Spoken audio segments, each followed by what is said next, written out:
So hi, I am Insha and आज से NEET को 240 डेज बचे हैं। तो इज़ नीट पॉसिबल? तो मैंने ये सीरीज़ शुरू करी थी 314 डेज जब बचे थे तब, एंड अब से 240 डेज़ बचे हैं इस सीरीज़ को। एंड मैंने कुछ 70-80 डेज़ ये सीरीज़ कंटिन्यू करी है। एंड हमेशा लाइक इन 70-80 दिन लगातार किसी ना किसी ने हर दिन कमेंट करा है कि दीदी अब से शुरू करें, इज़ नीट पॉसिबल, अब से शुरू करें, इज़ नीट पॉसिबल, कैसे करें, हमसे नहीं हो रहा है या हमारे बैकलॉग लग गया है। लगातार ये क्वेश्चन मेरे पास आया है एंड ये क्वेश्चन मेरे पास कल भी लाइव में आ रहा था, लगातार आ रहा था कि आप बोल नहीं रही, पर मैं लाइब्रेरी से लाइव करती हूँ इसलिए मैं वहाँ नहीं बोली, तो मैं आज वीडियो में ये चीज़ कवर कर रही हूँ। तो अगर आपको जानना है इज़ नीट पॉसिबल, आप सिर्फ एक छोटा सा काम करिए कि आप 2 हफ्ते का एक चैलेंज लीजिए एंड आप उसमें अपने बैकलॉग्स की लिस्ट बनाइए एंड आप उसको कंप्लीट करने की कोशिश करिए। आप अपना 100% देने की एक बार कोशिश कर लीजिए। 17 घंटे 18 घंटे दे दीजिए। अगर आप दे लिए 2 हफ्ते, आपने अपना मैक्सिमम पोर्शन बैकलॉग का कंप्लीट कर लिया, तो yes, NEET is possible.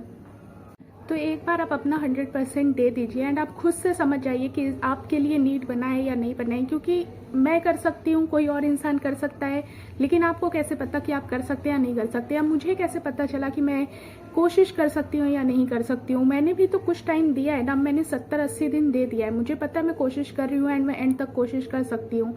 And तो मेरा ये सीरीज़ स्टार्ट करने का मोटिव ही यही था कि अगर मैं एक बार स्टार्ट कर दी हूँ, मैंने कोई भी बाय द वे 2 हफ्ते का चैलेंज नहीं लिया था, मैंने डायरेक्ट अपने आप को चैलेंज दिया था कि मैं करूँगी एंड मैं गिव अप नहीं करूँगी इस साल, क्योंकि मैंने पिछले साल गिव अप किया है तो मुझे पता है कि वो फीलिंग कैसी होती है।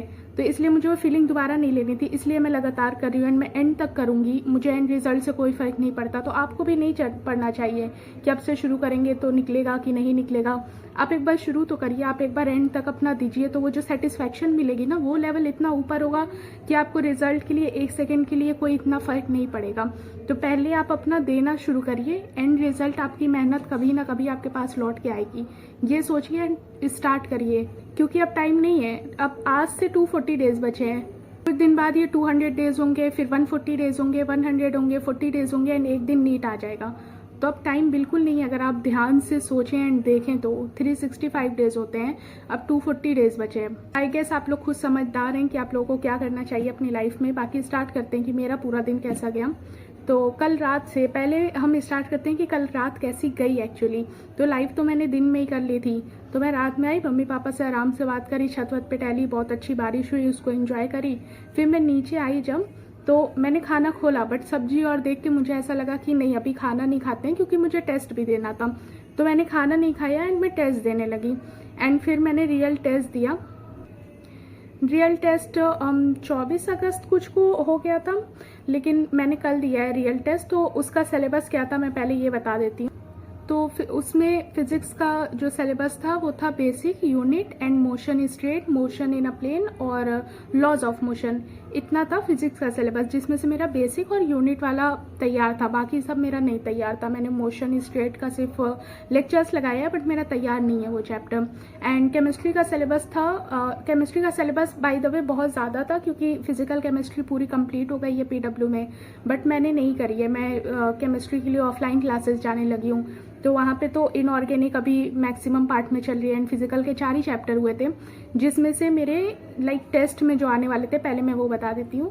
में आने वाले थे, मोल आने वाला था, रिडॉक्स आने वाला था, सॉल्यूशन आने वाला था, आयनिक आने वाला था, केमिकल वाला आने वाला था एंड आई गेस इलेक्ट्रोकेमिस्ट्री आने वाला था, जिसमें से मेरा सिर्फ मोल एंड रिडॉक्स तैयार था।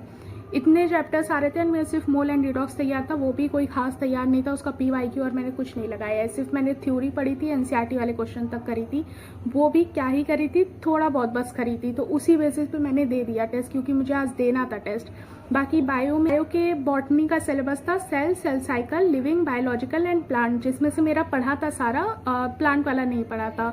एंड जूलॉजी का सिलेबस था breathing, body fluid and structural वाला चैप्टर, जिसमें से मेरा सिर्फ और सिर्फ ब्रीदिंग पढ़ा था, ना स्ट्रक्चरल पढ़ा था ना बॉडी फ्लूइड पढ़ा था। क्योंकि मेरा मैक्सिमम पोर्शन नहीं कंप्लीट था इसमें से, लेकिन अगर मैं वेट करती मैक्सिमम पोर्शन कंप्लीट करने के लिए, तो फिजिक्स केमिस्ट्री का इतना ज़्यादा सिलेबस है कि मेरा नहीं हो पाता। मतलब इतनी चीज़ें कंप्लीट करने में 2-3 महीना लगता है, इसलिए मैं इतना वेट नहीं करी एंड मैं अभी का स्टार्ट कर दिया एंड दे दी टेस्ट। क्योंकि मुझको बेसिकली ऑनलाइन वाले टेस्ट पे इतना फोकस करना ही नहीं है, मैं ऐसे ही दे दी।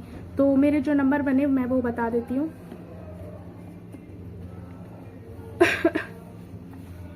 मेरे फिज़िक्स में 72 आए हैं, केमिस्ट्री में 48 आए हैं, बॉटनी में 128 आए हैं, जूलॉजी में 88 आए हैं, तो मेरे टोटल 336 आए हैं। कम है बट काफ़ी पोर्शन मेरा नहीं तैयार था, तो ठीक है, कोई बात नहीं।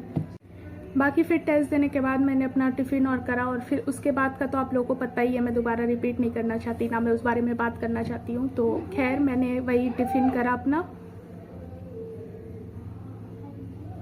हाँ, तो खैर मैंने बस अपना वही टिफ़िन करा एंड फिर सुबह से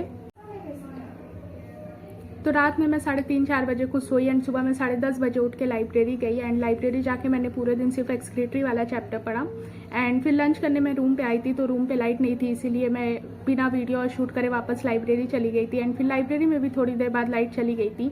तो मेरी कुछ दिन में पढ़ाई नहीं हुई है। मैं उस टाइम से लेके शाम तक दोस्तों के साथ बाहर घूम रही थी, मॉल वॉल चली गई थी घूमने। फिर मैंने शाम में थोड़ी सी वही एक्सक्रीटरी वाला और पढ़ी हूँ। बाकी मैं अभी रूम पे आ गई हूँ, अभी 9 बज रहे हैं एंड अभी मैं रूम पे आ गई हूँ। अब इसके बाद मैं वही लाइव नहीं आऊँगी, मैं आज लाइव नहीं आ सकती, मेरी कंडीशन नहीं है लाइव आने वाली, पर मैं रूम पे पढ़ लूँगी क्योंकि मेरा परसों टेस्ट है एक्सक्रीटरी का और सेल साइकिल का, तो रूम पे ऑब्वियसली मुझे पढ़ना ही पड़ेगा। तो आप लोगों में से काफ़ी लोग कह रहे थे कि खाना खुद बनाओ एंड आप बना लेते हैं या फिर जो भी कि आप लोग अपना टाइम मैनेज कर लेते हैं, मैं भी कर लूँगी। तो बाय द वे हर लोग अलग अलग होते हैं, हर कोई अपनी लाइफ में अलग तरीके से वर्क करता है, हर कोई हर काम नहीं कर सकता है। तो मैं भी ये काम तो नहीं कर सकती हूँ एंड मैं कर नहीं सकती वो तो अलग बात है, लेकिन मैं चाहूँ भी कि मैं कर लूँ तो भी मैं खाना नहीं बना सकती क्योंकि यहाँ स्पेस नहीं है ऐसा कोई खाना बनाने वाला, या फिर इसमें से चोरी हो रही होता है थोड़ा एंड टाइम नहीं है मेरे पास इतना। मेन चीज़ ये है कि मेरे पास टाइम नहीं है इतना कि मैं 2 घंटे खाना बनाऊँ, उसको खाऊँ एंड फिर जाऊँ, फिर मैं आके बनाऊँ, तो इतना टाइम नहीं है मेरे पास। मैं ऑलरेडी बहुत सारी चीज़ें लाइफ में मैनेज कर रही हूँ, तो मैं ये नहीं करूँगी। बाकी हाँ, मैं काफ़ी चीज़ें इस वक्त देख रही हूँ अपने कंफर्ट के हिसाब से, मैं काफ़ी चीज़ें इस वक्त देख रही हूँ, तो फिर मैं बाद में आप लोगों को बता दूँगी उसके बारे में।